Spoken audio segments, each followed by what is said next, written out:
June 11th, 1916.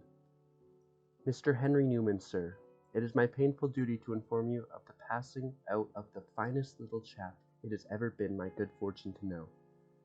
This death in action was one of the keenest blows I have ever received, and my deep regret, while it can never compare with yours, nevertheless makes me feel very badly indeed. The little fellow's motto was "Do your best," and he always lived up to it.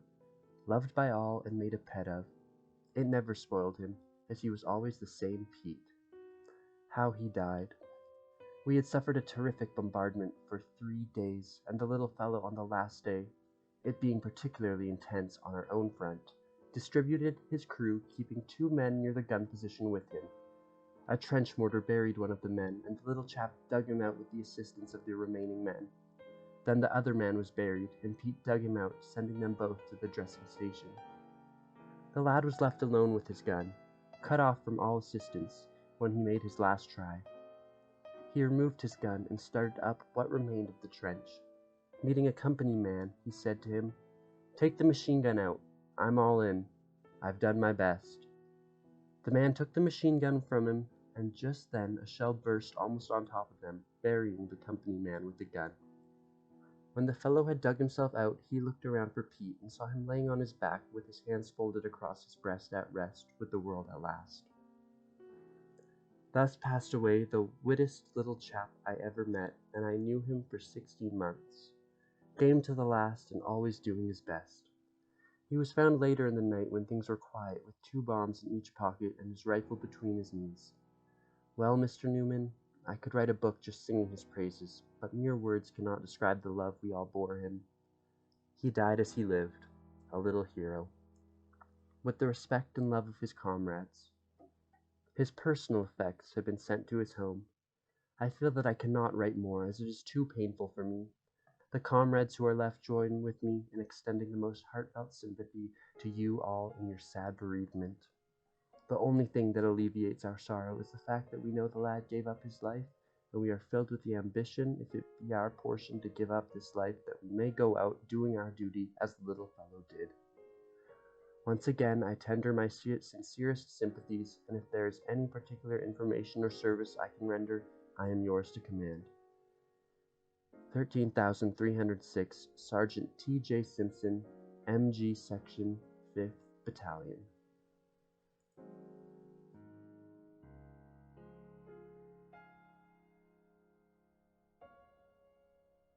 My dear mother, regret that I did not send you a line last weekend, but I know that you will not feel too badly about the matter. One of the reasons was that I went down to Folkestone during the last weekend to see Bert and Will. Left London at 11 and our course had just finished at 10:30, so, you see, I had to skip to catch a train away down at Charing Cross. Well, I got out there okay, and so it was necessary to get out to their camp that evening to see them.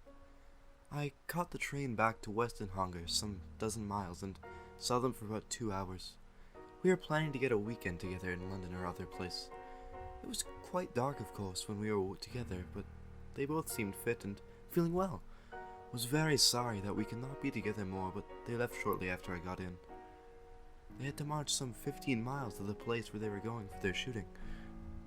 Well, down in that part of the country, I saw Major Flint and all the officers that I knew were around there.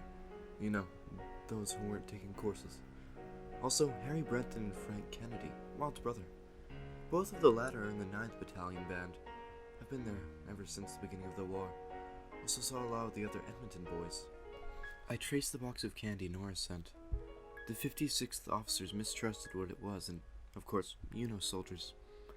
After sampling the packages, reported that it disappeared like magic. A fine compliment to Nora's candy, but a bitter pill for little Willie, who had to hide his disappointment as best he could. Stayed at Folkestone, by the sea, over Sunday, and his cousin Alice Trader was down with a married cousin of hers. We had a fairly good time. For my part, absolutely ripping, but one can't speak for them.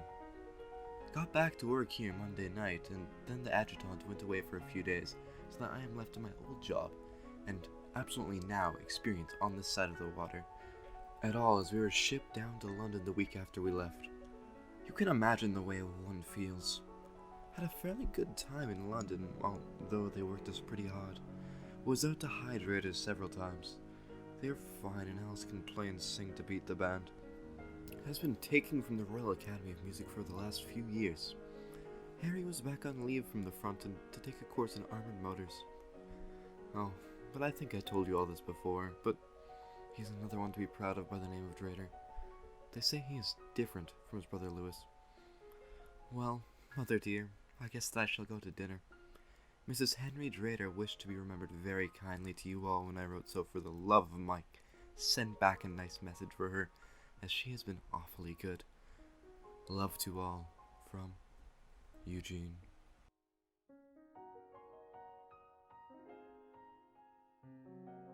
Mr. Samuel Crampton, Carlton Place, Ontario.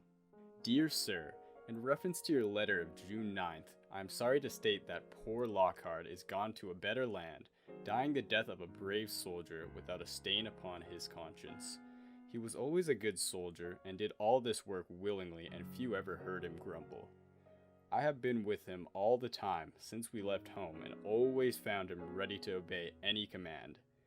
As he was counted a good shot, with nerve enough to obey all orders, he was one of the picked men to go into this house between two firing lines for sniping purposes, or in other words, to shoot off all stray Germans who were inclined to creep up for to study our positions. We held this house for 3 days, till the enemy made his big advance on April 25th.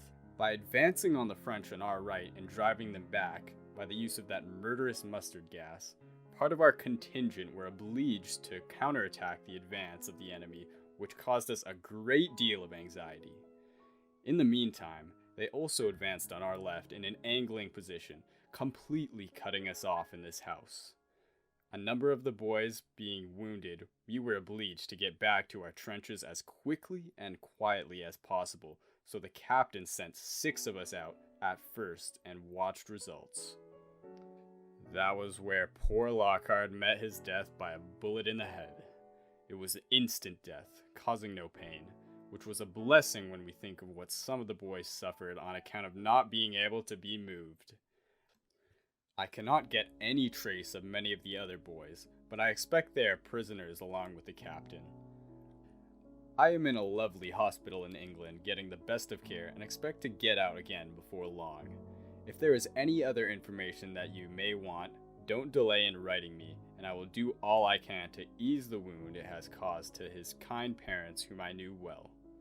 Please give my sincerest sympathy to his parents, as his was a death to be proud of, dying for the honor of his country. Closing with sincere regards, I'm yours truly, James W. McGill, Regiment Number 8476.